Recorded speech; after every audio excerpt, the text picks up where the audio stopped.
ರಾಜ್ಯ ಅನುದಾನಿತ ಶಾಲಾ ಕಾಲೇಜುಗಳ ಮಂಡಳಿಯಿಂದ ಕೂಡ ತಾವು ಏನಿವತ್ತು ಫ್ರೀಡಮ್ ಪ್ರತಿಭಟನೆ ಮಾಡ್ತಾ ಏನಕ್ಕೋಸ್ಕರ ಪ್ರತಿಭಟನೆ ಮಾಡ್ತಾ ಇದ್ದೀರಾ ಸರ್? ನಾವು ಹೆಚ್ಚು ಕಡಿಮೆ ಒಂದು 20 ವರ್ಷ ಆಯಿತು ನಮ್ಮ ಶಾಲೆಗಳು ಪ್ರಾರಂಭ ಆಗಿ 29 ವರ್ಷ ಆಯಿತು.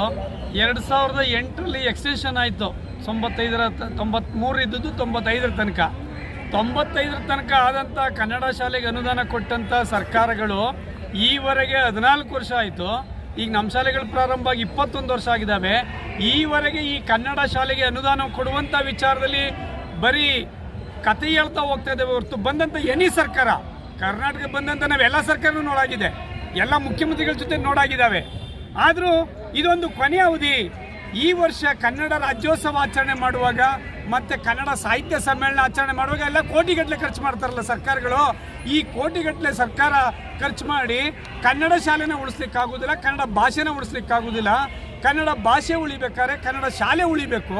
ಕನ್ನಡ ಶಾಲೆಗೆ ಯಾವುದೇ ರೀತಿಯಾದಂಥ ಸೌಲಭ್ಯಗಳನ್ನು ಕೊಡದೇನೆ, ಅನುದಾನವನ್ನು ಕೊಡದೇನೆ ಈ ಎಲ್ಲವನ್ನು ಇಂಗ್ಲೀಷ್ ಶಾಲೆಯನ್ನು ಈಗ ಸರ್ಕಾರ ಕರ್ನಾಟಕದಲ್ಲಿ ಆಡಳಿತ ಭಾಷೆ ಕನ್ನಡ, ಆದರೆ ಇವರು ಇಂಗ್ಲೀಷ್ ಶಾಲೆ ತೆರಿತೀವಿ ಸಾವಿರಾರು ಶಾಲೆನ ಅಂತ ಹೊರಟಿದ್ದಾರೆ. ಕನ್ನಡ ಶಾಲೆಗೆ ಇಷ್ಟು ದಿನ ಆದರೂ ಕನ್ನಡ ಶಾಲೆಯಲ್ಲಿ ಓದಂಥ ಮಕ್ಕಳಿಗಾಗಲಿ ಒಂದು ಸರ್ಕಾರಿ ಸೌಲಭ್ಯ ಕೊಟ್ಟಿಲ್ಲ. ಕನ್ನಡ ಶಾಲೆಯಲ್ಲಿ ಕೆಲಸ ಮಾಡೋಂಥ ಶಿಕ್ಷಕರಿಗೆ ಈವರೆಗೆ 29 ವರ್ಷ ಆಗಿದೆ. ಕೆಲವರು ರಿಟೈರ್ಡ್ ಆಗಿದ್ದಾರೆ, ಕೆಲವರು ರಿಟೈರ್ಡ್ ಅಂಚಲಿದ್ದಾರೆ, ಕೆಲವು ಶಾಲೆಯೆಲ್ಲ ಮುಚ್ಚೋಗ್ತಾ ಇದ್ದಾವೆ. ಈಗಲೂ ಕೂಡ ಅನುದಾನ ಕೊಡುವಂಥ ವಿಚಾರದಲ್ಲಿ ಯಾವುದೂ ಮಾತನಾಡ್ತಾ ಇಲ್ಲ.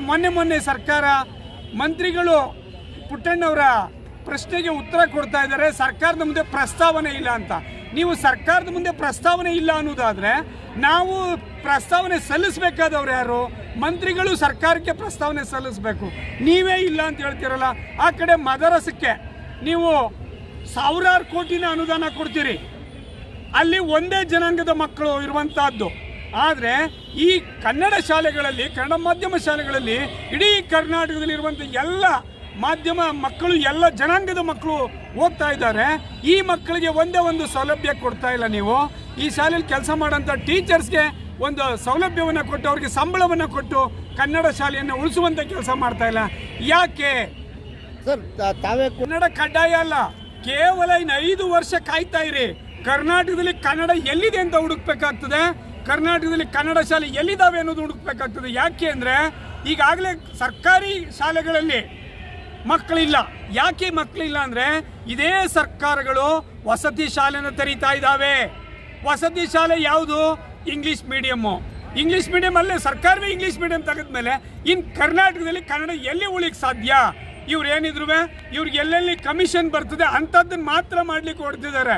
ಈಗ ಒಂದು ಶಾಲೆ ಓಪನ್ ಮಾಡಿದ್ರೆ ಒಂದು 30 ಕೋಟಿ 40 ಕೋಟಿ ಬರುತ್ತೆ. ಆ 40 ಕೋಟಿಲಿ ಒಂದಷ್ಟು ಅನುದಾನ ಬರ್ತದೆ ಇವ್ರಿಗೆ. ಅದೇ ನಮ್ಮ ಕನ್ನಡ ಶಾಲೆಗೆ ಅನುದಾನ ಕೊಟ್ಟರೆ ಇವ್ರಿಗೇನು ಸಿಗೋದಿಲ್ಲ. ಮೇಸ್ಟ್ರಿಗಳಷ್ಟೇ ಸಂಬಳ ಸಿಗ್ತದೆ, ಕನ್ನಡ ಬದುಕ್ತದೆ. ಆದರೆ ಕನ್ನಡನ ಬದುಕಿಸಬಾರ್ದು ಅನ್ನೋದು ಕರ್ನಾಟಕದಲ್ಲಿ ಆಳ್ವಿಕೆ ಮಾಡ್ತಾ ಇರುವಂಥ ಸರ್ಕಾರದ ಮೂಲ ಉದ್ದೇಶ ಅಂತ ನಾನಾದರೂ ವಿರೋಧಿಸ್ತೀನಿ. ಈ ವರ್ಷ ಒಂದಿಷ್ಟು ಉಳಿದಿದ್ದಾವೆ ಸರ್. ಯಾಕೆಂದ್ರೆ ಮಾನ್ಯ ಮುಖ್ಯಮಂತ್ರಿಗಳೇ ಒಂದು ಮಾತು ಕೊಟ್ಟಿದ್ರು, ಖಂಡಿತ ಅದಕ್ಕೊಂದು ಒಳ್ಳೇದು ಮಾಡ್ತೇನೆ ಅಂತ. ಹಂಗಾಗಿ ನಾವು ಇನ್ನೂ ಕಾಯ್ತಾ ಇದ್ದಾವೆ. ಈ ವರ್ಷ ಬಿಟ್ಟರೆ ಸರ್ ಬಹುತೇಕ ಶಾಲೆ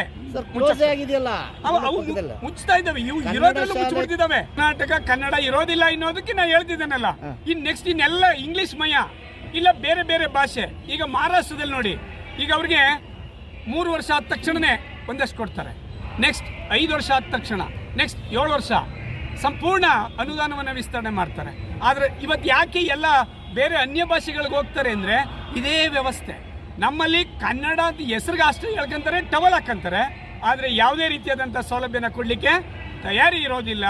ಇದು ನಮ್ಮ ಕನ್ನಡಿಗರ ದುರಂತ ಸರ್. ಯಾಕೆ ಸುಮಾರು 15 ವರ್ಷದಿಂದ ನಿರಂತರವಾಗಿ ಈ ಫ್ರೀಡಮ್ ಪಾರ್ಕಲ್ಲಿ ಹೋರಾಟ ಮಾಡ್ತಾ ಇರೋರು ನಾವು. ಕಳೆದ ಅವಧಿನಲ್ಲಿ 25 ದಿನ ಮೂಲೆಯಲ್ಲಿ ಟೆಂಟ್ ಹಾಕಿದ್ವಿ. ಎಲ್ಲ ದೊಡ್ಡ ಏನು ಸಂಘಟನೆ ಇದ್ದಾವೆ ಆ ಎಲ್ಲ ಸಂಘಟನೆಯವರನ್ನ ಭೇಟಿಯಾಗಿದ್ದಾವೆ. ಬರೀ ಕಥೆ ಹೇಳಿದ್ರೆ ಹೊರ್ತು, ವಾಟಾಳ್ ನಾಗರಾಜ್ ಒಂದಿನ ಬಂದಿದ್ರು, ಬರ್ಬೇಕಲ್ಲ ಬರ್ತೀನಿ ಅಂತ. ಅಭಿವೃದ್ಧಿ ಪ್ರಾಧಿಕಾರದವ್ರು ಬಂದಿದ್ರು, ಒಂದಿನ ಬಂದು ಕೂತಿದ್ದು ಹೋಗ್ತಾರೆ. ಮಹೇಶ್ ಜೋಶಿ ಇವತ್ತು ಮಂಡ್ಯದಲ್ಲಿ ಸಾಹಿತ್ಯ ಸಮ್ಮೇಳನ ಮಾಡ್ತೀವಿ, ಅದು ಎಷ್ಟೋ ಕೋಟಿ ಖರ್ಚು ಮಾಡ್ತಾರೆ, ಅದೇನು ಮಾಡ್ತಾರೆ ಮಾಡಲಿ, ಅವತ್ತು ನಾವು ಕಪ್ಪು ಬಾವುಟ ಹಿಡಿತೇವೆ. ಇದಕ್ಕೆ ನೀವು ಪ್ರಶ್ನೆ ಮಾಡ್ಬೋದು, ಅದೇನು ಈ ಸಾರಿ ಕಾಂಗ್ರೆಸ್ ಸರ್ಕಾರ ಅದೇ ಅಂತ ಕಪ್ಪು ಬಾವುಟ ಹಿಡ್ದಿರಾ ಅಂತ. ಇಲ್ಲ, ಕಳೆದ ಸಾರಿನೇ ಹಾವೇರಿನಲ್ಲಿ ನಾವು ತೀರ್ಮಾನ ಮಾಡಿದ್ವಿ. ಕಳೆದ ಸಾರಿ ಹಾವೇರಿನಲ್ಲಿ ಇಡೀ ರಾಜ್ಯದ ನಮ್ಮ ಕನ್ನಡ ಶಾಲೆಯವರೆಲ್ಲ ಹೋಗಿ ಅಲ್ಲಿ ಕಪ್ಪು ಬಾವುಟನ ಹಿಡಿಬೇಕು ಮುಖ್ಯಮಂತ್ರಿಗಳಿಗೆ ಅಂತೇಳಿ ಉದ್ಘಾಟನೆ ಸಮಯದಲ್ಲಿ. ಆದರೆ ಮುಖ್ಯಮಂತ್ರಿಗಳು ಎಂಥ ಸುಳ್ಳನ್ನ ಹೇಳಿದ್ರು ಅಂದರೆ, ಹಸಿ ಸುಳ್ಳನ್ನ ಹೇಳಿದ್ರು.